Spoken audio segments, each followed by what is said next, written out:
Hi, I'm Adam Blair. I'm the executive editor at Retail TouchPoints for TouchPoints TV, and I'm here speaking to Brad Fick. He's the president of Direct Source. And Brad, we're here at the NRF show 2016, and we wanted to talk about building the digital experience within the physical store.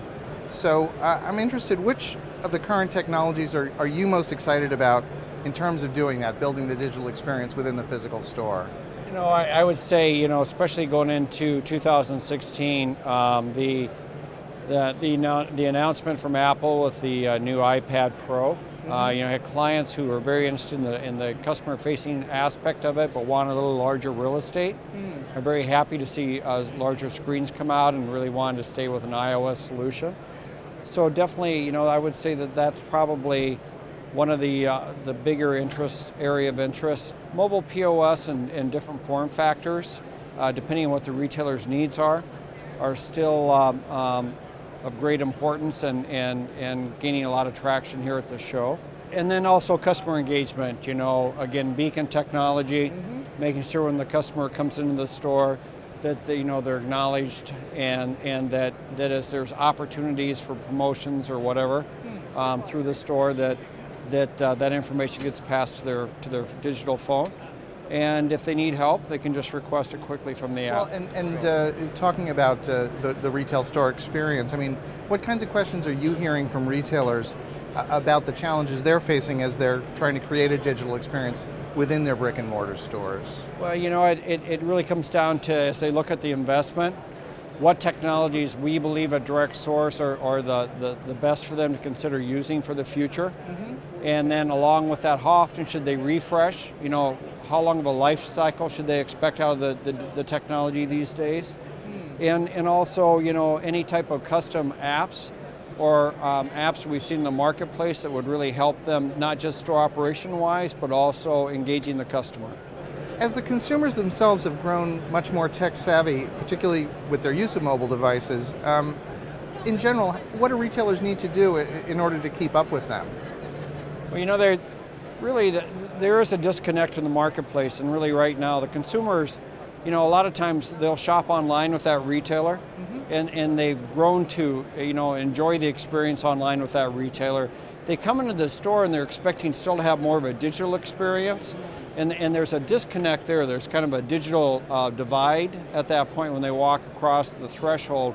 So what retailers really need to do is make sure that they're extending the digital experience inside the store. We just talked a moment ago about beacon technology as an example. Making sure the consumer can use the app inside the store, use the retailer's app inside the store, be able to navigate, maybe do more self-service things on the app themselves.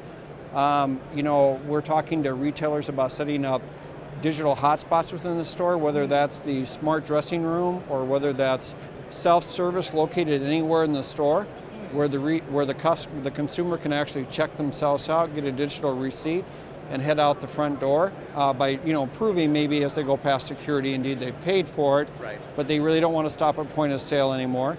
Or last but not least, the Apple Store experience, where an associate just comes over to wherever they're at inside the store and completes the transaction without making them or inconveniencing them to go to a wrap desk or to the front lanes. So that's really what needs to happen. So Brad, what do you see as some of the biggest opportunities for retailers in this general area of the digitization of the store?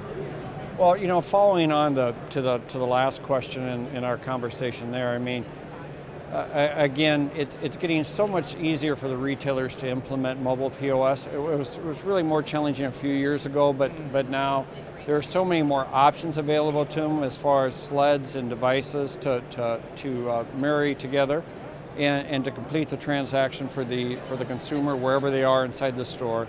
So I would say that more and more consumers are expecting that convenience. They are not looking for the standard POS experience. They're kind of beyond that at this point.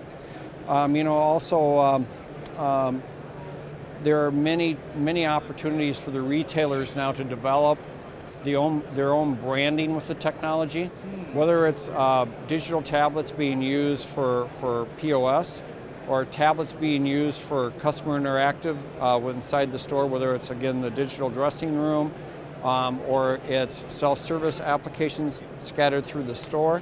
And again, those can definitely be branded to meet the retailer's need. And then, as we said, beacon technology has a lot of promise. Granted, that hasn't taken off yet, and we understand it hasn't. But it's inexpensive. It's fast to implement, and it certainly has an opportunity to really increase the size of the basket and the sales transaction inside the retail. Okay. And looking ahead, I mean, what do you see on the horizon in terms of overall greater digitization? You've talked about a lot of different things that are either current or really coming on, but looking at sort of into the crystal ball, what kinds of things do you see coming down the pike? More and more, I'm starting to see a common approach to the digital technology, meaning that years ago they'd buy one manufacturer for point of sale, and they'd buy another manufacturer for a kiosk, and they buy a different manufacturer for the mobile device for the sales associate. More and more what I'm seeing is a commonality there, meaning that they're looking at the same operating system for point of sale, they're looking for the same operating system for the consumer digital experience as far as a kiosk or a tablet, and the same for the mobile device for the sales associate. And I'm seeing more of that going towards a consumer-grade technology with some type of custom sled. And really, it's interesting to watch how they can use the same type of tablet or the same type of interactive display in multiple places inside the store. It saves implementation time, it saves maintenance and depot time, and it makes it easier for store personnel. And for training and things like that. Training also. Yeah, yes. it's going to be a common experience all the way through. Great. Yes. All right. Well, listen, Brad, thank you so much for speaking with us on TouchPoints TV. We really appreciate you taking some time to talk to us here at NRF 2016. Thanks so much.